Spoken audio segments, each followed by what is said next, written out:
And the singleton is where we actually inherited the name from the Gang of Four. If you read the Gang of Four book, first of all, I'm impressed that you could make it through the book. I tried and I failed. It's really hard to read, but if you do, you will learn that the singleton basically means that you write a class, and it's a single class, and you keep it in memory, and you constantly reuse that during the life cycle of the application. And with NAV, we have the same requirement. With NAV, we also have data that we need very frequently, all the time. The data never changes. We don't change the data during the system, and it needs to be fast and accessible throughout the entire system, right? So what we do with singletons is we store the singleton records in a table. And that's a little bit weird, right? A table object in SQL Server is capable of storing millions and millions of rows. Yet in NAV, we make this decision to store one record in the table, right? What we do in NAV is the primary key of the table is simply called primary key. We need to have a primary key, but we hide it from the user. The primary key is a code field, and it allows us to store 10 characters, but it always contains an empty value. Why do we reserve 10 characters in the SQL Server database for a field that will never ever contain any values? What happens if you go into one of your customers' databases and you go through the GL setup and the inventory setup and the job setup, and you reduce the size of the code field from 10 to 1? Nothing, right? Nothing breaks. Why is it 10 characters? The Seaside designer by default shows you 10 characters, and nobody changes it, right? It's legacy. There's nothing behind it. Yesterday I did a session about refactoring. It's not like the interpreter will interpret this as a singleton pattern. It's just something that we've always done. Maybe this will change with VS Code, because with VS Code, if you create a new table, it doesn't have a default length for a code field. So maybe this is a design pattern that we can now change. We set the insert allowed and the delete allowed to no. I think the delete allowed makes a lot of sense because we don't want anyone to, by accident, delete the general ledger setup or the inventory setup. The insert allowed is a little bit strange because we hide the primary key on the UI. And if you hide the primary key on the UI, you cannot insert records, right? Because you cannot populate the primary key with other values. The only reason why we set the insert allowed to false is because the role-tailor client will interpret our metadata and it will automatically hide the new icon. That's the only reason, right? It's another thing that's very hard to explain to a junior developer, right? If you don't document it as a best practice, you will forget it and something will ship and you have a setup page with a new icon. You don't want to have that because you don't want someone by accident to click on it and to be confused. You want to be consistent with the Microsoft user interface. And then we automatically create it in the on-open page and CodeUnit 2, right? So we have a couple of singleton tables in NAV. We have the company information, the setup tables. When Microsoft introduced the role-tailor client, the queue tables were using the same structure.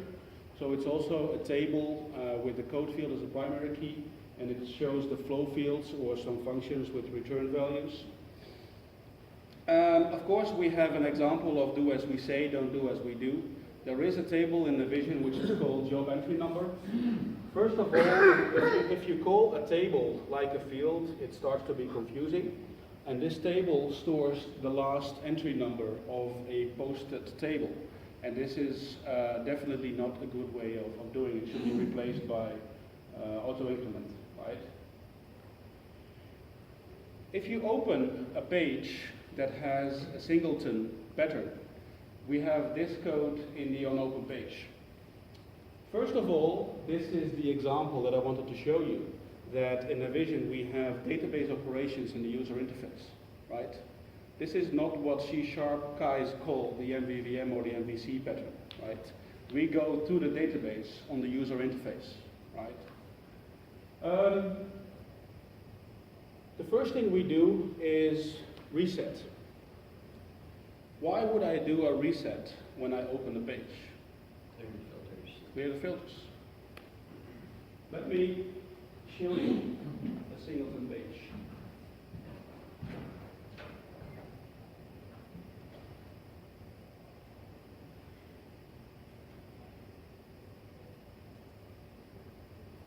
This is a page which is using the Singleton pattern.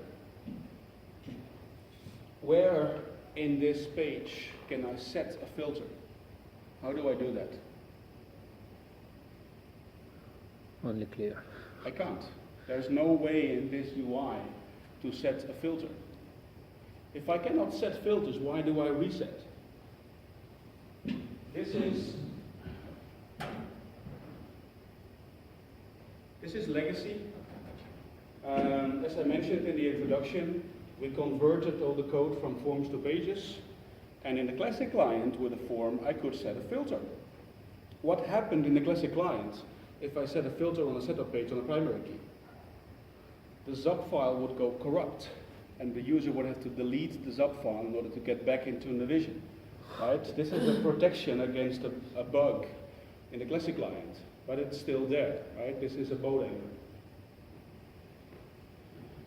Then we have the if not get statement. The get statement in this case reads the value in the database with the primary key, right? Normally, if I read something from the database, I have to say get and then parentheses and then give it a string value to get the record in the database. Why does the get statement understand what to read? It's on page.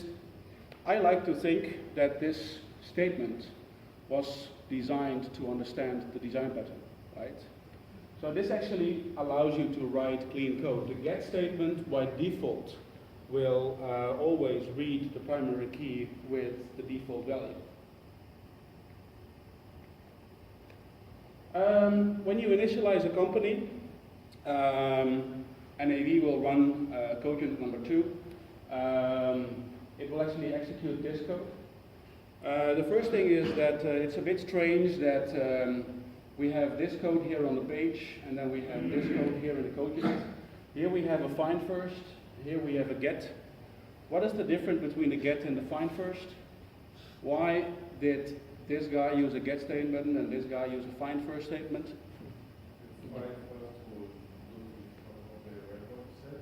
Yeah? Yeah, but from a SQL Server perspective, there's no difference. From a business logic perspective, there's no difference. This will just try to read the first record from the database. There's no Mars, there's no cursors in old versions of Navision. If you can truly explain to me the difference between these two lines of code, you will get a free copy of my book. I've been saying that for the last 5 years and never handed out a copy of the book. I believe the difference is when that statement was introduced. Probably, right? Because yeah. the get was probably way earlier, and the FineFirst was probably. Yeah, probably. Yeah. But currently there is no difference anymore. Right. Yeah. A couple of things here. This doesn't work with extensions. Code unit 2 is a system code unit, and if you want to build an extension, you cannot make changes to the code unit anymore. The good news is that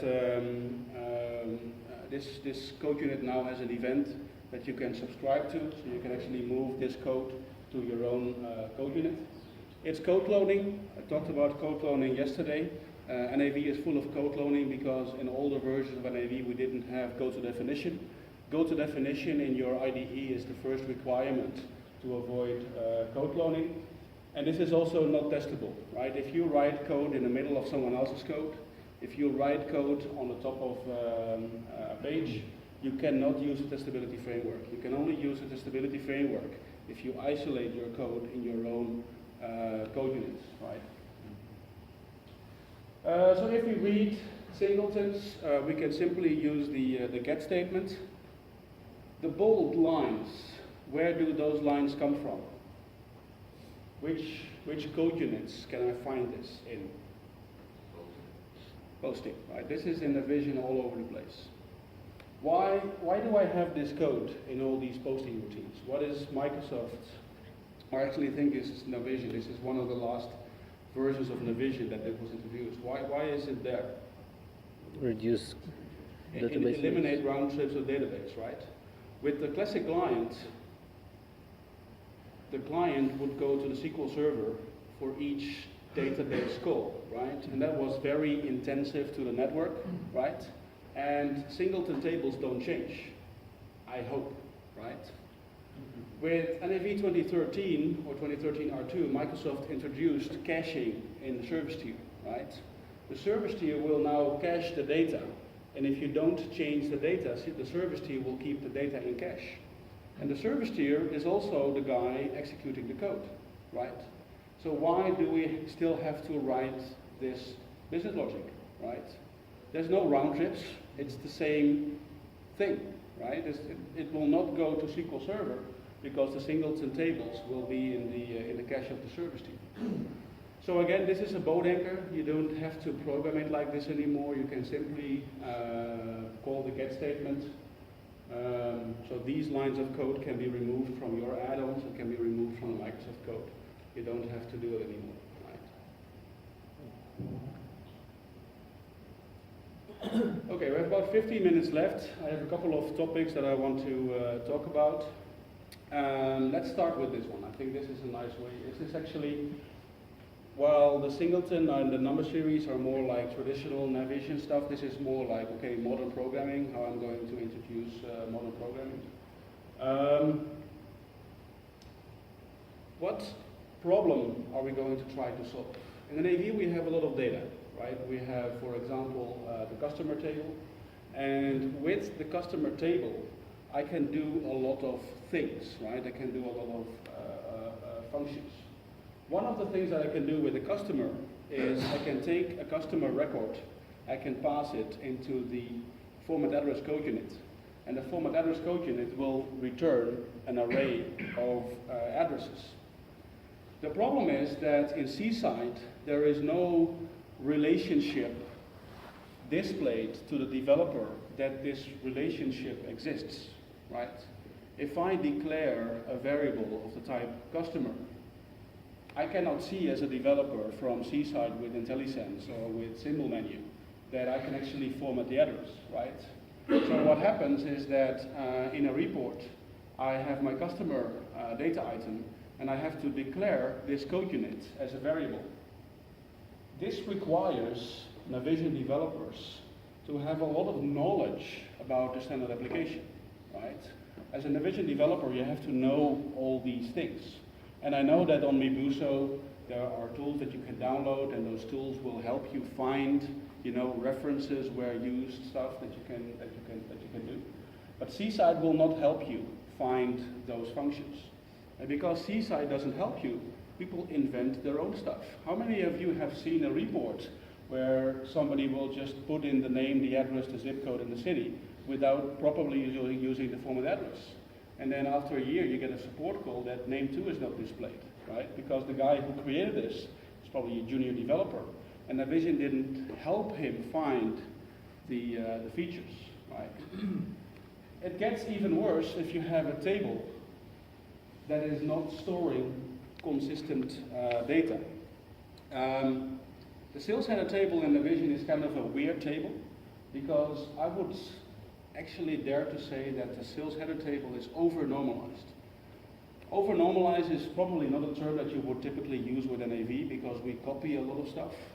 But what we have in the sales header is we have a field called document type. In the Navision, we store the quote and the order and the invoice and the credit note in the same table.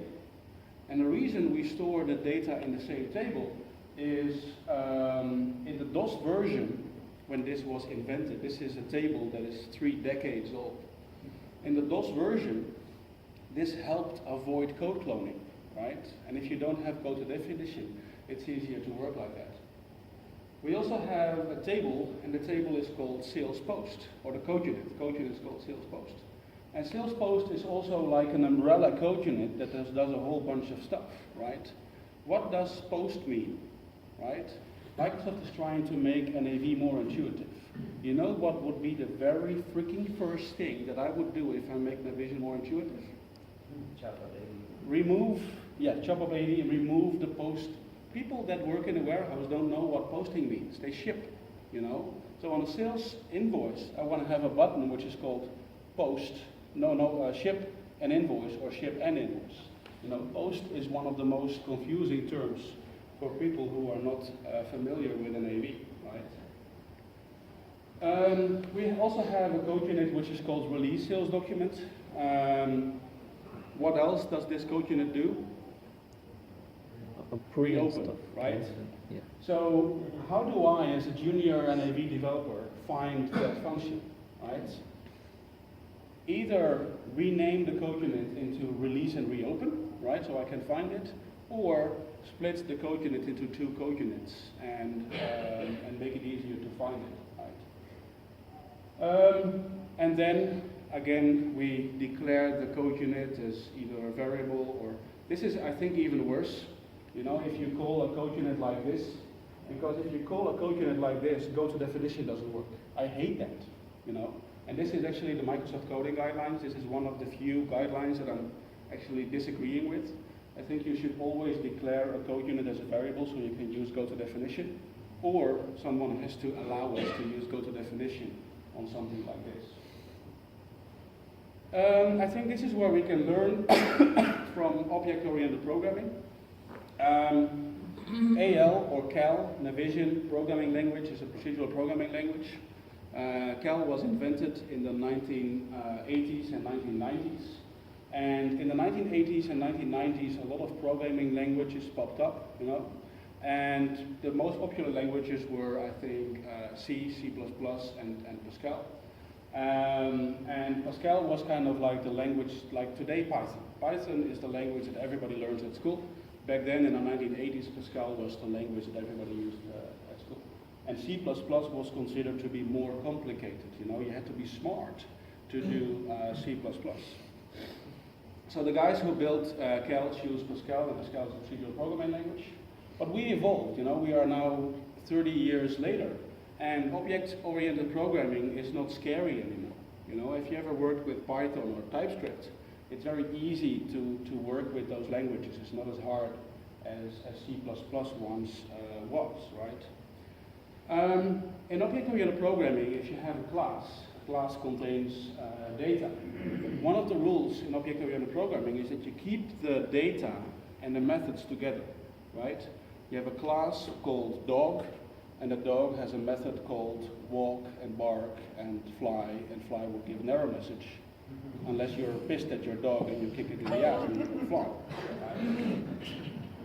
So if the customer would be a class, you can say customer.formatAddress, and format address would be related to the class. You know, so every developer can find the methods, what you can do with the data, right? And you can do the same with, don't look at my C# code too much, I'm not a C# developer. There's probably an easier way to do this.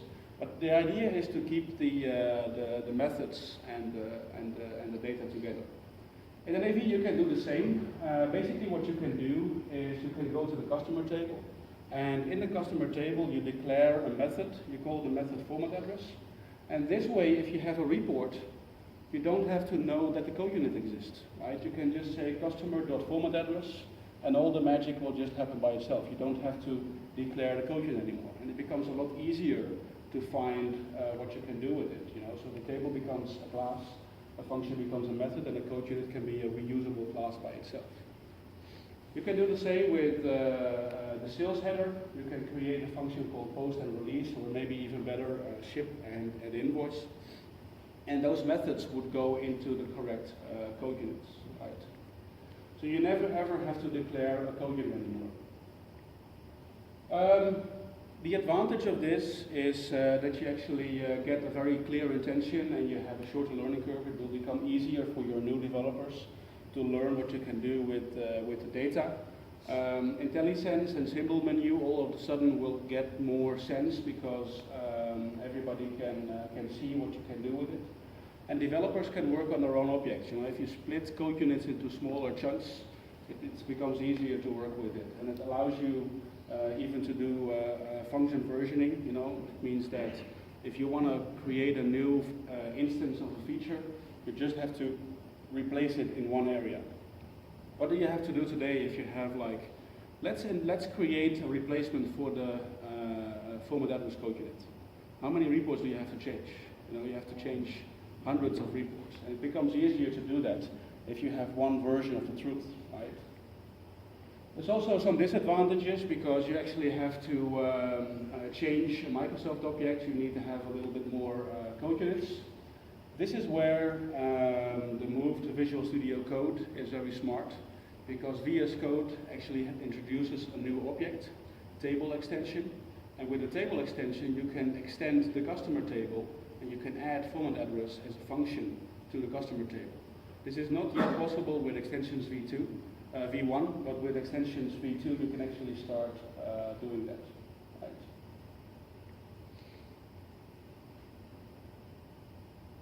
I think this is a nice ending slide. We have 5 minutes for Q&A. I have a ton of stuff to talk about. I just took a subset of my Design Patterns Masterclass. If you are not tired of me talking about design patterns yet, and you want to know more, I will have a 2-day class in Nashville, Monday and Tuesday before NAVOC Summit. And I will really deep dive into this stuff, and we'll have hands-on. Any questions about this? Was it useful? Yep. Good. Okay. Well, if nobody has any questions, then thank you for being here so early in the morning at 8 o'clock. And let's see if the coffee is still outside.